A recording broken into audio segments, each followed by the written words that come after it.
Elixir counting is easier than it seems, but there are some nuances to it. So, in order to implement elixir counting into your own gameplay, first I need to describe it as best as possible. So, elixir counting is roughly knowing how much elixir your opponent has at a given time. Now, one thing that people mistake about elixir counting is thinking it's a science, thinking you need to know exactly how much your opponent has at a random moment in time. That's not how it works. I don't know how much elixir my opponent has right now, but there are a lot of ways that you can figure it out when you need to within the match. And the easiest way is called reset points. Whenever there's nothing going on and you and your opponent are at 10 elixir, and then whenever based off who plays their first card is a good indication of who's up how much elixir. Normally it'll only be one or two, but if there's a significant difference, maybe you're playing a card and your opponent waits 4 seconds after you've already met 10 elixir and played your card, then you can kind of assume you're up 4 elixir. So here we get our first kind of reset point, and he plays his pump while I'm at like 7 elixir. So there's a good chance I'm down 3. We'll continue to see if that plays out. He also gets a pump on the board, so this is actually going to be a little bit tricky in terms of elixir counting, but once you have a lot of practice elixir counting, it almost becomes more of a feeling than something you have to calculate in your head.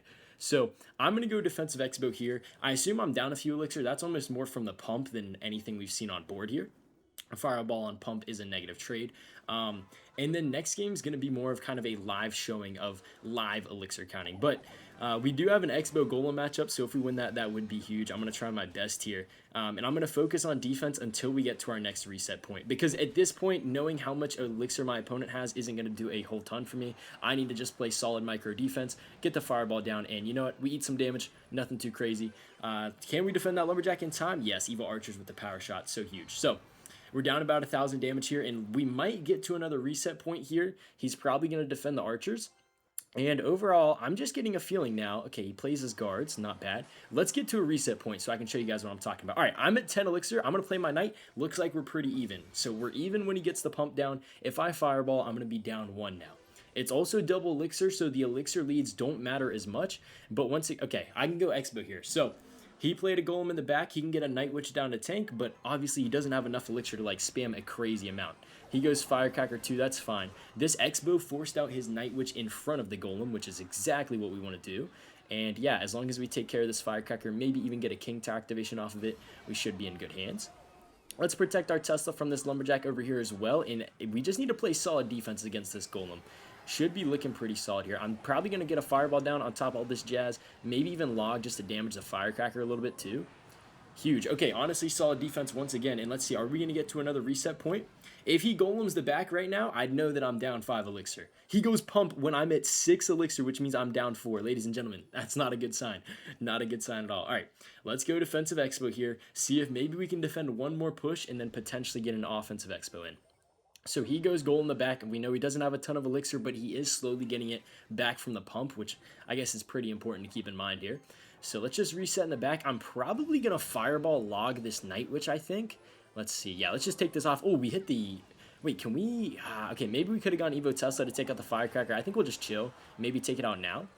And honestly, this is going to look like a pretty solid defense here. Great micro with the Larrys. And he goes goal in the back. Okay, so he's at 2 elixir. He's going to get elixir from the pump, but that's not a ton of elixir to defend this Xbow, so I'm going to try my best. He goes guards as well. I'm going to log here, and besides a barbell, I don't know what answer he has. And we get the Xbow on top of tower. Okay, we have our damage for the game. Now we just need to play solid defense here. Evo Archer's going to lock in. Let's get the Tesla down 2. And that's pretty good for us. That's within spell cycle range, which is kind of our goal as an Xbow player here. He goes for this next golem. Oh my goodness. All right, this is where things get incredibly scary. I'm going to log off these golemites. I don't want to get too much damage on top of my tower. And since he has pump, he likely doesn't have a big spell, so that's going to be the assumption I'm playing off right here. I'm going to use my fireball on top of the firecracker this defense, because I know we're going to get back to our Evo Tesla for the Night Witch bats. Very, very nice. And we're still playing solid, but he's keeping up good pressure, and that is a few fireballs away. I'm going to try and get my first fireball down here. Let's see if maybe we can snipe out that firecracker. Nice, good job. And what do we need? That's 2 fireballs. All right, can we get back to 2 fireballs? You need to play your fireball with 13 seconds left to get back. Yes, we get back to it. He plays Golem low. Wait, ladies and gentlemen, we should be able to get back because Xbow, you can cycle back to your fireball as long as you play it early. Fireball's down. Is that going to be enough with the log? Ladies and gentlemen, come on, log, please. Log, please. Let's go. That's what I'm talking about. A great first win. Xbow versus Golem. Tracking the elixir was tough, but I'm going to do an even better job in this next match. I'm so glad we won that last match, but now here, I'm going to show you the complete mind of elixir counting right here. This is if I'm trying to count every elixir. So right now, we have an E-Spirit on the board. You could say that's +1 on the board. We'll save that for another time. But we play our knight. Looks like Do is not playing anything. So we're up roughly 2 elixir. So I'm going to play my Tesla here. So on the board, I'm down 3. I know it's a little bit different because we didn't play our cards at the same time. And now we're just going to focus on defense. He's playing bridge spam, some sort of bridge spam deck, which is important to know my elixir. My opponent's proudly tracking my elixir here as well. Also, I know it's League 3, it's early season reset like literally like 3 days ago, so give me some grace on that. All right, let's go knight here. I'm not too sure on the elixir. I think we're pretty even at the moment, but once again, it's more of a feel type thing. So I'm not going to go Xbow here. Okay, he pops his ability. I mean, that's one waste of elixir right there, so I guess we can go Xbow. See what he has. Is he going to Pekka? No, Megaknight. Okay, Megaknight is down.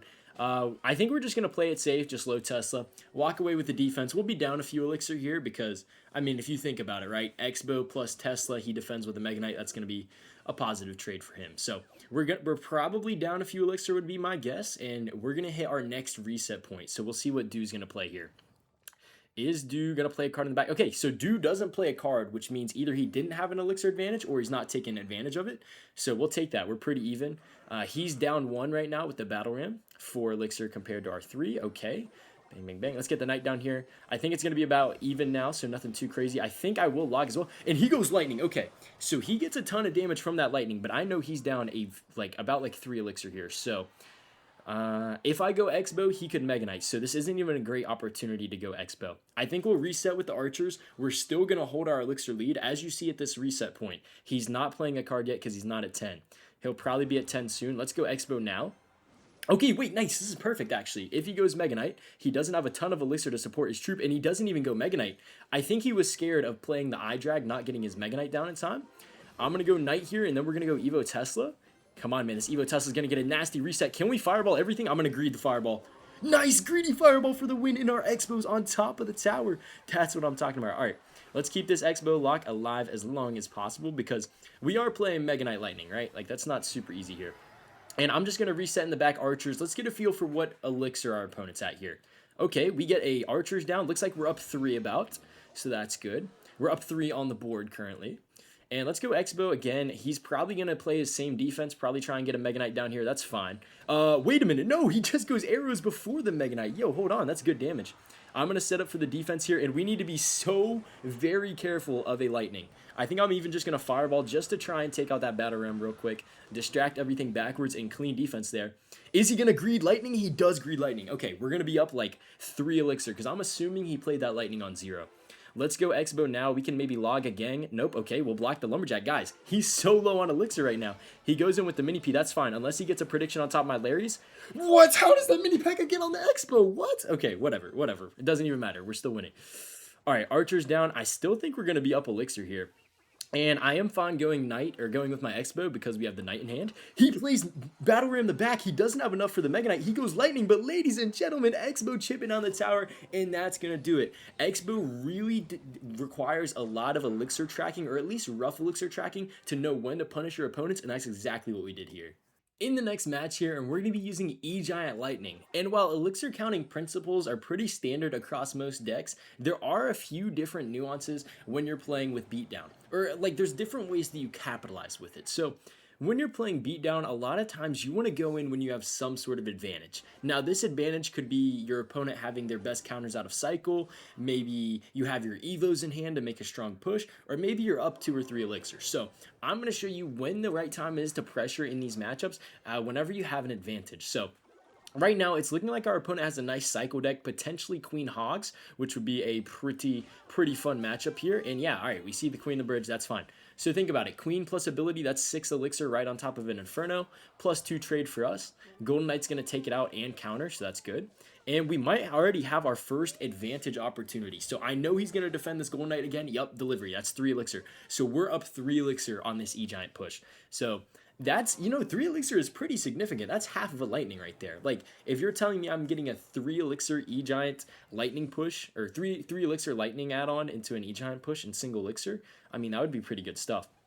So he decides to go with his cannon high, so I'm actually going to scrap the lightning here. We're going to go in with our barbell, and I don't think we're going to get a ton of damage off this push, unless maybe pull in the queen in case he pops ability.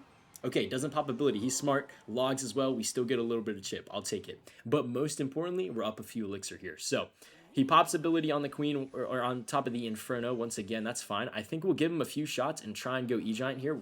Once again, we're up a few elixir. Let's see how long until our opponent plays a card. All right, we're up 1 elixir now. Let's see. Now we're up 2. Huge. And he goes Earthquake, which slows down the E-Giant, but doesn't really help him a ton on defense. So let's see if maybe we can cook up on this push here. I'm going to play an E-Giant, or I'm going to play a Golden Knight right here. Yes, to catch the cannon and block. Look at the Golden Knight ability as well. And now we just lightning the queen, and I think we might be cooking. Let's take the lightning, just move that queen right out of the way, and he has to cycle back to another cannon. So very, very nice. And I know that looks pretty cool and all, but at this point, we can kind of just E-Giant the bridge. Because think about it, he doesn't have a cannon in cycle. He plays some Hogs, which is nice, well played by him. I think I'm going to take the damage in Inferno, and I'm going to save my NATO for his queen. We already know his answers. We already know that he didn't have a ton of elixir. And look at that, E-Giant on top of tower. Now, just to add salt to injury, we're going to go with a Golden Knight ability at the bridge. And ladies and gentlemen, what's he supposed to do?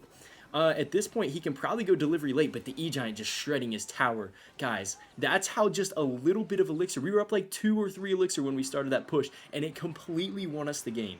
And he had to overspend on his cannons. He had to play his queen switched out of the lightning. And even though it was probably a good matchup for us, we just completely dominated with our elixir counting. In the last match here, and we're going to be using a splash yard variant, and graveyard really benefits off board elixir counting. So I've kind of mentioned it already a little bit but I'll just go ahead and define it really quick. So board elixir is basically the elixir that you already have invested into troops that are on the board. So for example, this Ice Wiz right here, I would say that's 3 board elixir, because it's the same as me having 3 in my hand and 3 on the board. Like, obviously not quite the same, but you get the idea, right? So if you get way ahead on board elixir with splash yard, it can easily win you the game.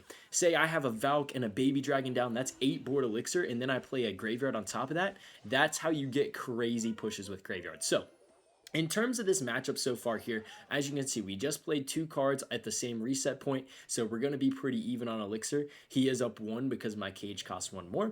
He played the EQ, so I'm going to be up 2. And yeah, it's just kind of simple, just feeling it. Like, when there's no big elixir kind of disadvantages, it doesn't really matter. Like, you're not going to play differently if your opponent's down 1 elixir in most matchups, right?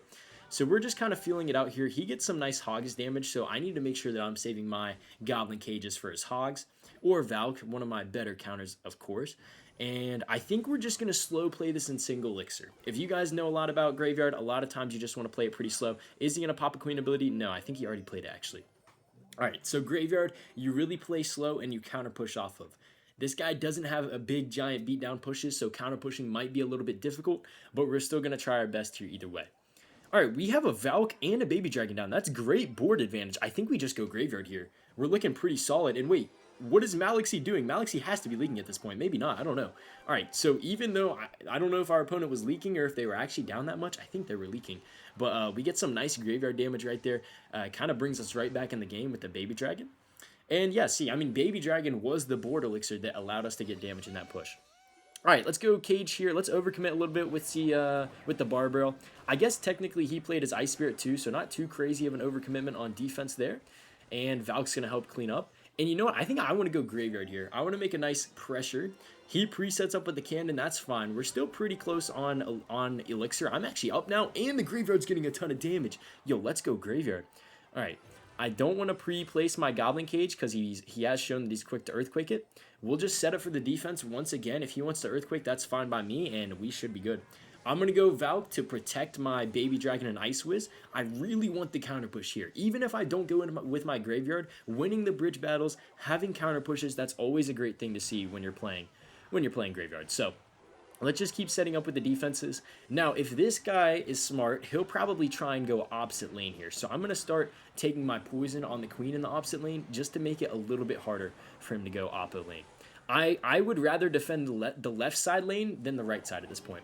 Nice. Okay, we're able to bar barrel the queen, and let's see. I think, how do we want to play this? He goes cannon, so I know I'm up a few elixir. Let's go graveyard on the left side just to make it harder for him to switch lanes here. And yeah, look at the Larry's getting a ton of damage. He plays the late log. That's just fine and dandy. If I poison this queen, I'd be down a fair bit of elixir, so I'm going to pass on it for now. And let's just see if we can keep continuing to take out his Royal Hogs pretty nicely. He goes with the Earthquake. I'm going to go Valk. This is going to be a ton of damage. I'm not going to lie to you. And since his damage leads in the right lane, I'm going to switch lanes as well. And we're going to try and get some damage back. Let's go Baby Dragon. I feel like having Baby Dragons in your graveyard pushes against this deck in particular is super impactful. So we have our Baby Dragon down, and yeah, look at that. Baby Dragon making it to tower full health. That's so much damage. Yeah, getting a Baby Dragon in that push was amazing, and he's almost forced to go same lane now. Look at this, guys. This is what we want. Let's go Bard Barrel, force out that Queen ability early. We have the Evo Valk as well, and this is looking great already, guys. Let's, once again, I want to try and get my Baby Dragon down in my graveyard pushes with this deck. In this matchup specifically here. So, at this point, it's triple elixir. You can almost get away with any poison value in triple elixir, regardless of elixir or anything like that. Poison is just such a good card. If you get, like, the tiniest bit of value from it. All right, let's go. Ice Wiz plus Valk should be enough slowdown. I'm going to go Goblin Cage just in case because I don't want to eat a ton of damage. And once again, I'm just going to try and get back to my Baby Dragon here. Okay, he's making a very smart play here, and he's blocking the bridge. A common play you'll see when you're going up against, when people see you're playing Graveyard here.